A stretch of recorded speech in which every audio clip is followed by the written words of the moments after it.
Hello guys, welcome back to the channel. Here with another deck profile. I am really happy that Branded got support. Branded is my favorite lore so far in the Yu-Gi-Oh franchise, and I just think all the story, the cards, the artwork, everything is really cool, as you can see in my playmat. um for those of you who ask, I didn't make this. It's not mine. It's actually from Man and Moon Art. I got it like I think 3 or 4 years ago from them. So I wouldn't really tell you. I wouldn't really know uh, what to tell you where to get it, because I don't think you can get it right now. It was a limited edition at that time. So yeah, sorry guys, I can't really help you on that side, but that's where I got it. If you see one, I'll highly recommend you to get it if you're interested, because um, there's not much in circulation of this. But yeah, so what I have planned so far is like give you deck profiles of the entire Albaz lore. I do want to work on, of course, Albaz branded. Um, I want to also give you Tri-Brigade, Sword Soul, Spriggans, Sprite, Therion. What else is in that lore? Ice Jade as well, and pretty much anything related to Albaz. I'll be trying to post deck profiles. Of course, some of them are gonna be more competitive, more viable than others, but it's still fun.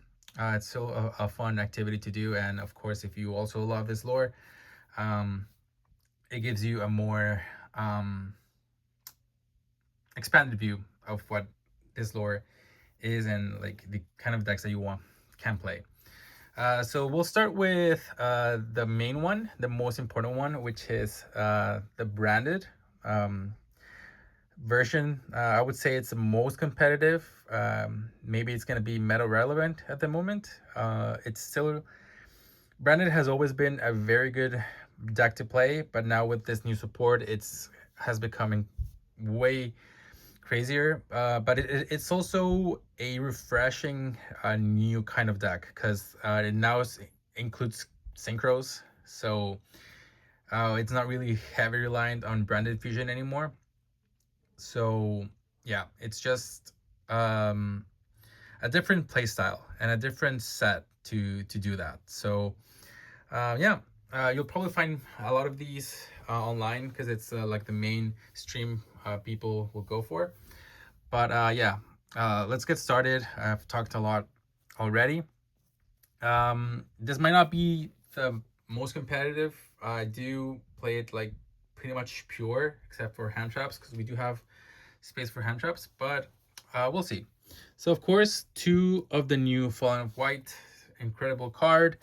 It just gives the branded a new whole wave of support and push to play style. The one Incredible Ecclesia, because of course it's now part of this. But you'll see Dogmatica. Of course, I forgot Dogmatica, but Dogmatica and this card now have a more conscious synergy, because you can play this and also the Dogmatica Ecclesia. So it gives a slightly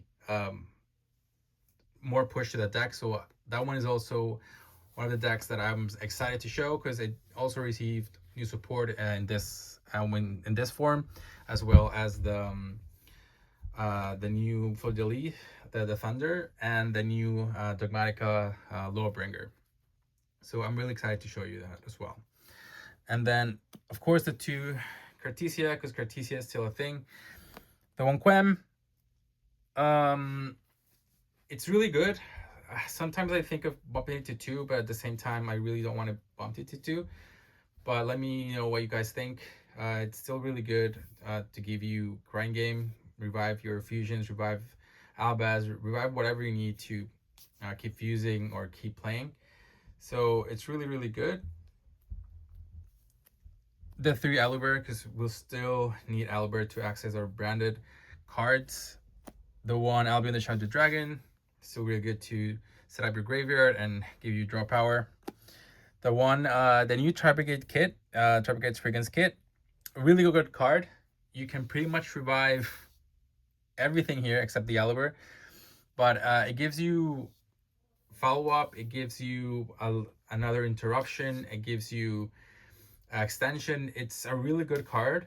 I don't know why people are cutting it. Like, it's still a target for branded fusion, so it gives you like it turns branded fusion into an additional board breaker, because you can send Albaz plus this, make either Albion or can you make Wind Room with that?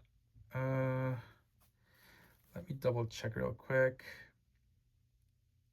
Yeah, so you can also remove with this, and then since it was sent to the graveyard, you can like channeling one Albion, channeling to this, bring back Albaz, and then fuse again. So it's really, really good in that sense. And then of course I want to try to get Mercurier, because Mercurier, it's still a target to search for this, and it's also a hand trap to negate if you have a Albaz fusion on field.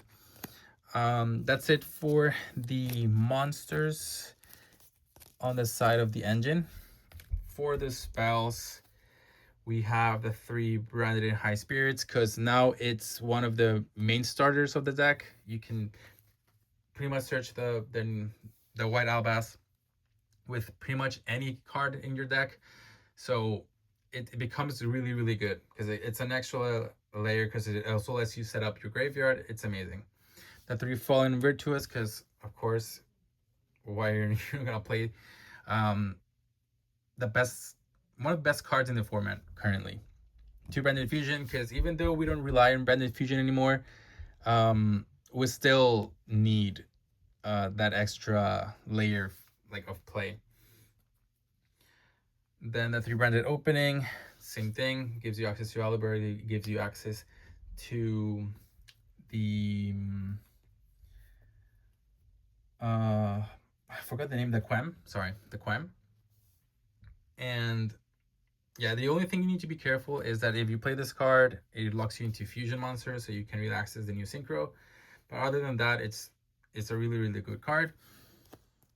And then one branded in white, the 1 branded in red.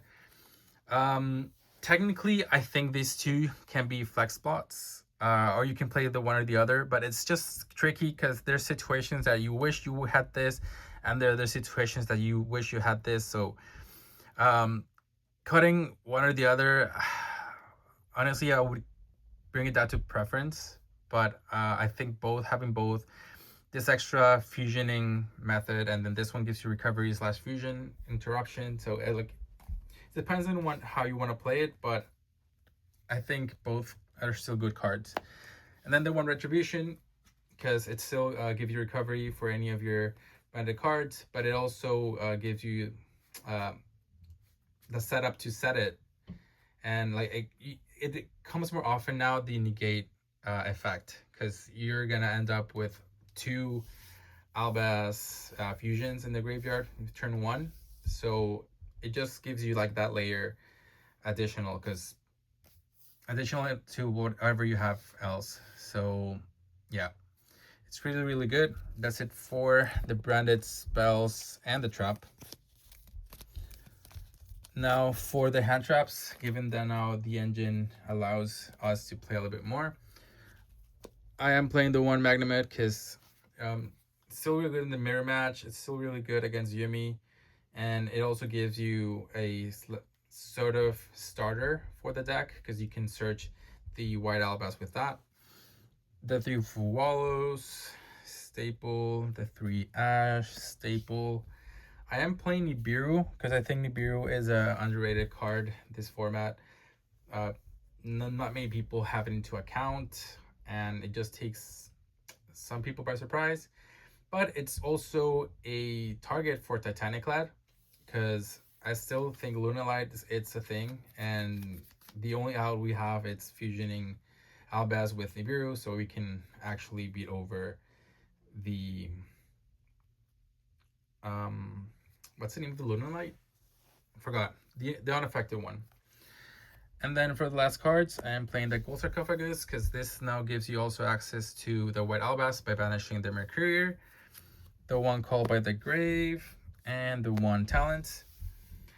Just to give you like an extra push if you need to draw more cards, take control, whatever it is that you need. So that's it for the main deck. 40 cards. Technically, I think you could bump the number to more and maybe play more engine, play other cards. But I like to keep it tidy with the 40 cards.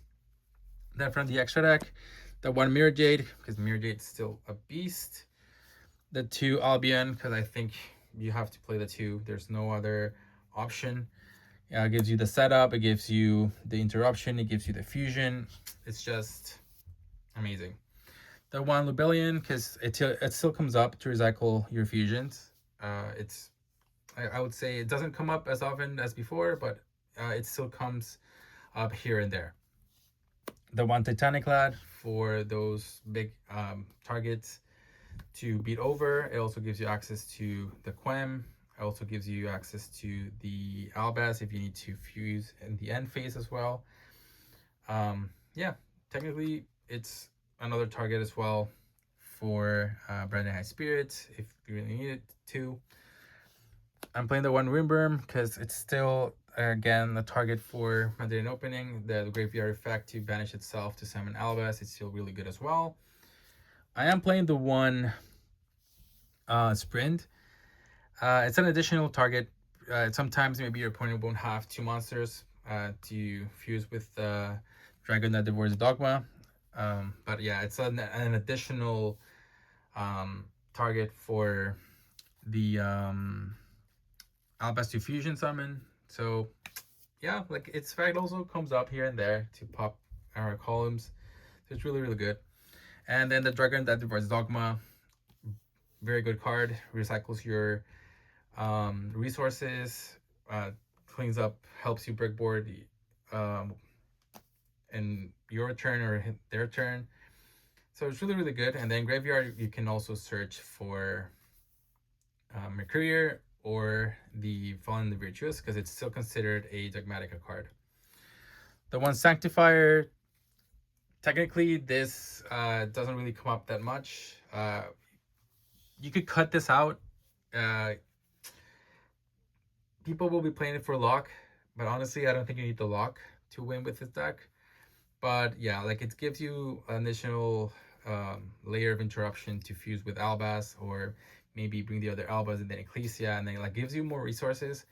But yeah, I honestly wouldn't know what else to put inside the deck if you want to cut this. But yeah, it doesn't really come up that much. Then the Albanatus, because Albanatus I think it's very relevant with Dracotail around.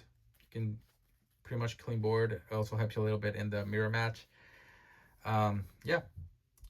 And then Graveyard Effect to search for Branded Fusion. Why not? I am playing the 2 Ganguino. I'm playing 2 because you can fusion summon 1 and then the other one use it as target for Branded High Spirits. But technically, I think you only need 1. But you know, there's situations where I've needed 2 and it's in the graveyard. But technically, I think Albion and 1 Grand can be flex spots. If you want a more competitive version, I would cut these 2 and maybe add like Secretarian Dragon and I don't know, something else. The 1 Despian Perskinian as a target for the Grand Guignol. The 1 Despian Luluwalith as well as one of the targets for the Grand Guignol. And the 1 Ecclesia the Dragon. This card has really brought the deck to another level. And it gives you a different layer of interruption. And it also gives you recovery / removal whenever it's in graveyard. So yeah, really, really good card.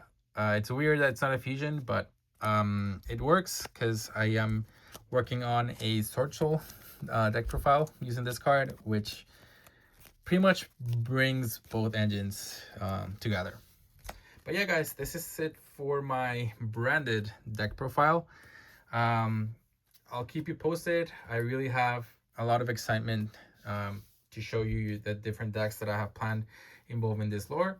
So I'll be posting very frequently this following weeks just to show you those kind of decks. thank you guys for watching as always. Let me know what you think in the comments. If you have other suggestions, if you want a more competitive version, because I know the extra deck right now it's pretty much branded, but again, like Endo's Secretarian Dragon, it's a thing, and it can be included as well in the deck easily. Yeah guys, thank you for watching, and I'll see you the next time.